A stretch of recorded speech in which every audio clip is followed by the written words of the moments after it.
नमस्कार दोस्तों, मेरा नाम है रमेश। स्वागत है आपका अपने YouTube चैनल इंग्लिश वालों पर। दोस्तों, आज की इस वीडियो में हम बात करेंगे एक नई कहानी के बारे में। दोस्तों, जिस कहानी का नाम है द ट्रू फ्रेंड्स। दोस्तों, ट्रू फ्रेंड्स का मतलब होता है असली दोस्त। जो सच्चा दोस्त है उसकी क्या पहचान होती है, वो कैसे अपना फर्ज निभाता है, कैसे दोस्ती निभाता है, उसके बारे में आज की इस वीडियो में बताया गया है। तो चलिए बिना देरी किए हुए इस वीडियो को स्टार्ट करते हैं, है ना, और समझने का पूरा प्रयास करेंगे मोरल ऑफ द स्टोरी को कि इस कहानी से हमें क्या शिक्षा मिलती है। ठीक है दोस्तों, अ लॉन्ग टाइम एगो, कुछ समय पहले की बात है, there lived a pair of parrots on a tree.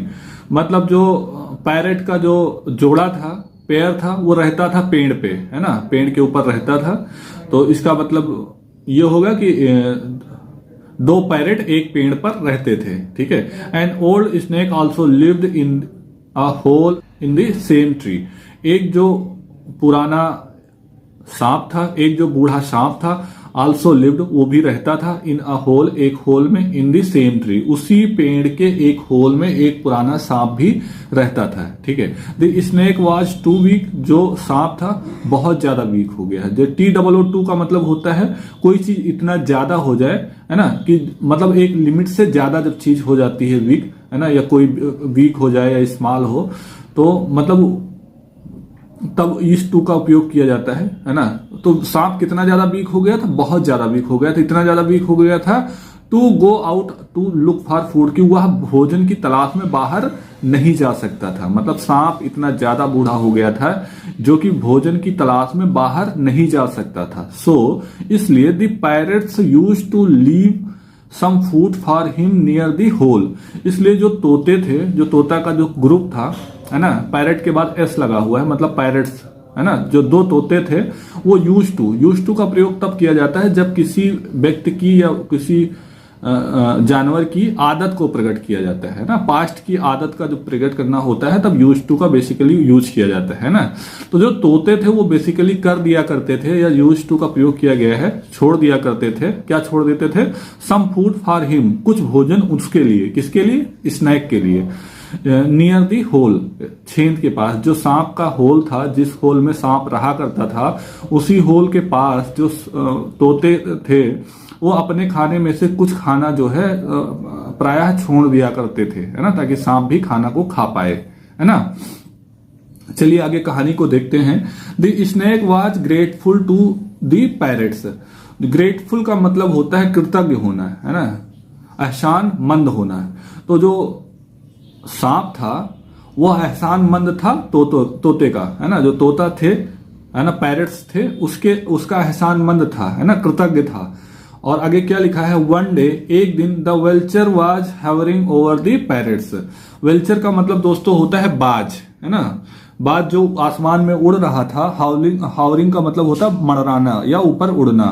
Over the parrots, तोता के ऊपर, जो तोता नीचे थे, है ना, उसके ऊपर जो है गिद्ध या बाज मंडरा रहा था, है ना। और जस्ट देन, तभी क्या होता है? हंटर कम देयर, एक जो शिकारी होता है ना, वो आता है वहां पर। क्या होता है?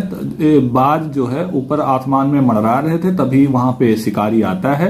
ही एम्ड हिज एरो, वह अपने तीर के निशाने को साधता है at one of the parrots, किसी एक तोते के ऊपर, है ना। क्या होता है दोस्तों? जो बाज था ऊपर मंडरा रहा था, जिसकी वजह से शिकारी वहां पर आता है और वह अपने तीर के निशाने को किसी एक तोते के ऊपर साध देता है। मतलब तीर का निशाना एक तोते के ऊपर लगा देता है ना, तीर को साधता है उसको मारने के लिए। But the snake notice his friend were in danger. लेकिन जो सांप होता है, स्नेक होता है, वो नोटिस करता है, ध्यान देता है कि उसका जो दोस्त है वो डेंजर में है, खतरे में है। एंड बिट द फूट, और सांप जो होता है वो पैर पे काट लेता है of the hunter to save them. उसकी लाइफ को बचाने के लिए वह जो शिकारी होता है उसके पैर में वो काट लेता है ना। The snake's bite ruined the hunter's M.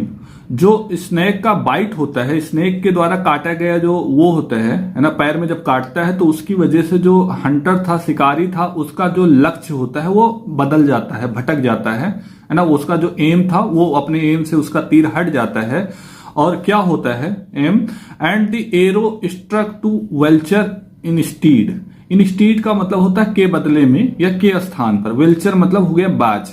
तो क्या होता है कि जब वो तीर का एरो का जो लक्ष्य होता है वो बदल जाता है, तो जो बाज ऊपर मंडरा रहा था उसको जाकर के लग जाती है वो तीर, है ना। तोते के स्थान पर बाज को वो तीर लग जाती है, क्योंकि उसका लक्ष्य जो था वो भटक जाता है। तीर का निशान जो है, तीर का जो जिसके ऊपर साधा गया था वहां ना लग करके जाकर के बाज को लग जाता है। यहां पर दोस्तों क्या होता है, बाई सेविंग देयर लाइव्स, उसके जीवन को बचा करके द स्नेक शोड, स्नेक ने दिखा दिया दैट कि he was a true friend, कि वह एक असली दोस्त है। यहां पर सांप ने अपने आप को प्रूव किया, सिद्ध किया कि वह एक अच्छा दोस्त है, असली दोस्त है। दोस्तों यहां पर मोरल ऑफ द स्टोरी को भी देख लेते हैं क्या लिखा हुआ है। मोरल के आगे लिखा हुआ है a true friends is the most valuable assets. जो अच्छा दोस्त होता है या जो सच्चा मित्र होता है वो बहुत ही वैल्यूएबल एसेट्स होता है या सबसे मूल्यवान संपत्ति होती है ना। एक अच्छा दोस्त आपने बना लिया तो वो एक आपकी तरह से, आपके लिए वो एक संपत्ति की तरह से काम करता है। कहने का मतलब ऐसा भी बोल सकते हैं, सच्चा मित्र जो होता है सबसे मूल्यवान संपत्ति है ना। जो सच्चा मित्र है आपके लाइफ में वो एक आपके लिए बहुत बड़ी अच्छी संपत्ति है, वो काम आएगी आने वाले टाइम पे। ठीक है दोस्तों, आज की कहानी में बस इतना ही। मिलते हैं एक नई कहानी में, तब तक के लिए आप अपना ख्याल रखिएगा और दोस्त बहुत ही सावधानी से बनाइएगा। तब तक के लिए जय हिंद, जय भारत।